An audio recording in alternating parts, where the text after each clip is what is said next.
पुराने जमाने की बात है, जब धरती पर इंसानों और जिन्नों की कहानियां हवा में तैरती थीं। एक गांव था जिसका नाम रूहपुर था। यह गांव पहाड़ों और घने जंगलों से घिरा हुआ था। यहाँ के लोग ईमानदार और मेहनती थे, लेकिन एक अजीब डर के साए में जीते थे। गांव के ठीक बाहर एक प्राचीन खंडहर था, जिसके बारे में कहा जाता था कि वहाँ एक जिन्न कैद है। लोग डर के मारे उस खंडहर के पास नहीं जाते थे, लेकिन उनकी कहानियों में उस जिन्न का जिक्र हमेशा होता था। कहा जाता था कि वह कोई साधारण जिन्न नहीं, बल्कि एक बेहद चतुर जिन्न था। रूहपुर गांव जिस राज्य में था, वहां के राजा विक्रमसेन बहुत बुद्धिमान और परोपकारी थे। लेकिन उनके राज्य में पिछले कुछ महीनों से एक बड़ी समस्या खड़ी हो गई थी। हर रात राजा का खजाना रहस्यमय तरीके से गायब हो जाता था। गुप्तचरों और सैनिकों ने कई बार निगरानी की, लेकिन कुछ भी पता नहीं चला। राजा ने पूरे राज्य में घोषणा करवाई, जो कोई भी इस रहस्य को सुलझाएगा, उसे मैं सोने की मोहरों से नवाजूंगा और राज्य में ऊंचा पद दूंगा। रूहपुर गांव में रामलाल नाम का एक होशियार युवक रहता था। वह अनाथ था और गांव में छोटी मोटी नौकरी करके गुजारा करता था। उसने जब राजा की घोषणा सुनी तो सोचा कि यह मौका उसके जीवन को बदल सकता है।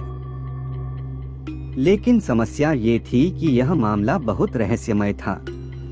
रामलाल ने सोचा कि शायद इस रहस्य को हल करने के लिए उसे किसी असाधारण बुद्धि वाले की जरूरत होगी। तभी उसे खंडहर में कैद जिन्न की कहानी याद आई। गांव के लोग उसे पागल कहने लगे जब उसने कहा कि वह जिन्न से मदद मांगेगा। लेकिन रामलाल ने हिम्मत नहीं हारी और एक रात जंगल के रास्ते खंडहर की ओर निकल पड़ा। खंडहर में घना अंधेरा था। दीवारों पर पुरानी लताओं ने जाल बना रखा था और जगह जगह दरारें थीं। रामलाल ने मशाल जलाई और अंदर कदम रखा। वहाँ एक बड़ा तांबे का घड़ा पड़ा था, जिस पर कुछ रहस्यमय लिपि में कुछ लिखा था। जैसे ही रामलाल ने घड़े को छुआ, घड़ा जोर से हिलने लगा और तभी अचानक धड़ाम से घड़ा टूट गया और उसके अंदर से एक ऊंची धुएं की तरह लहराती काली आकृति बाहर आई। उसकी आंखें जलती हुई अंगारों जैसी चमक रही थीं। वही था शेख अजार, रूहपुर का चतुर जिन्न। कौन हो तुम जिसने मुझे मुक्त किया? जिन्न की भारी आवाज गूंजी। रामलाल ने डरते डरते कहा, मेरा नाम रामलाल है और मुझे तुम्हारी मदद चाहिए। जिन्न मुस्कुराया, तुम्हें क्या लगता है मैं तुम्हारी मदद क्यों करूं? रामलाल ने चतुराई से कहा, मैंने तुम्हें मुक्त किया है। क्या तुम बदले में मेरी एक समस्या हल नहीं कर सकते? जिन्न ने सोचा और फिर कहा, ठीक है, लेकिन मेरी एक शर्त है। अगर मैं तुम्हारी समस्या हल कर दूं, तो तुम मुझे फिर से कैद करने की कोशिश नहीं करोगे। रामलाल ने बिना सोचे समझे हामी भर दी। रामलाल ने जिन्न को पूरी कहानी बताई। जिन्न कुछ देर तक सोचता रहा और फिर मुस्कुराकर बोला, मुझे पता चल गया है कि चोरी कौन कर रहा है। रामलाल चौंका और पूछा, कैसे? जिन्न ने हवा में अपनी उंगली घुमाई और वहां एक जादुई छवि उभर आई। उसमें दिखा कि राजा का सबसे भरोसेमंद मंत्री महाधन सेठ हर रात जादू के जरिए खजाना गायब करवा रहा था और उसे एक गुप्त तहखाने में छुपा रहा था। रामलाल को विश्वास नहीं हुआ, लेकिन जिन्न ने कहा, अगर तुम मेरा कहा मानोगे तो तुम इस मंत्री को रंगे हाथ पकड़ सकते हो। अगली रात रामलाल ने राजा से अनुमति लेकर खजाने के कक्ष में छिपने की योजना बनाई। जिन्न ने उसे एक जादुई दर्पण दिया, जिसमें वह अदृश्य होकर सब कुछ देख सकता था।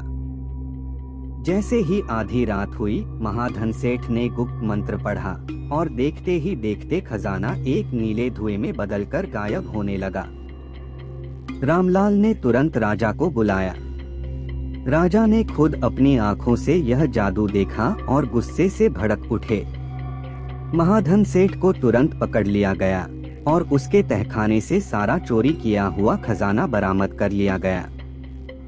राजा विक्रमसेन बहुत प्रसन्न हुए और बोले, रामलाल, तुमने मेरे राज्य को एक बड़े विश्वासघात से बचा लिया। बताओ तुम्हें इनाम में क्या चाहिए? रामलाल मुस्कुराया और बोला, मुझे सिर्फ एक अच्छा जीवन चाहिए जहां मैं सम्मान और खुशी से रह सकूं। राजा ने उसे राज्य का प्रधान सलाहकार बना दिया और वह बहुत आदर के साथ राजमहल में रहने लगा। रामलाल ने सोचा कि अब समय आ गया है कि वह जिन्न से आखिरी बार मिले और उसे धन्यवाद कहे। वह फिर से खंडहर पहुंचा और जिन्न से बोला, शेख अजार, तुम्हारी मदद के बिना यह संभव नहीं था। क्या अब तुम स्वतंत्र होकर जाना चाहोगे? जिन्न मुस्कुराया और बोला, रामलाल, तुम बहुत चतुर और नेकदिल हो। मैंने बहुत से इंसानों को देखा, लेकिन तुम सबसे अलग हो। मैं अब स्वतंत्र रहूंगा, लेकिन अगर तुम्हें कभी मेरी जरूरत पड़ी तो यह तांबे का सिक्का रखना, बस इसे जमीन पर फेंक देना और मैं आ जाऊंगा। रामलाल ने जिन्न को सम्मान पूर्वक विदा किया। रामलाल की बुद्धिमत्ता और साहस ने न केवल उसका भाग्य बदला, बल्कि पूरे राज्य को एक विश्वासघाती मंत्री से मुक्त कराया। वह अपने जीवन में हमेशा ईमानदार और न्यायप्रिय बना रहा। और जहाँ तक बात जिन्न की है, कहते हैं कि वह कभी कभी रूहपुर के आसमान में एक चमकती हुई रोशनी की तरह दिखाई देता था, जैसे कि अब भी अपने दोस्त की रक्षा कर रहा हो। इस कहानी से हमें ये सीखने को मिलता है कि चतुराई और ईमानदारी से हर समस्या हल की जा सकती है। किसी भी चीज का अंधविश्वास मत करो, बल्कि बुद्धिमानी से उसका सामना करो। दोस्ती और वफादारी से बड़ा संकट टाला जा सकता है। अगर आपको यह वीडियो अच्छी लगी तो वीडियो को लाइक करें और चैनल को सब्सक्राइब करें। धन्यवाद।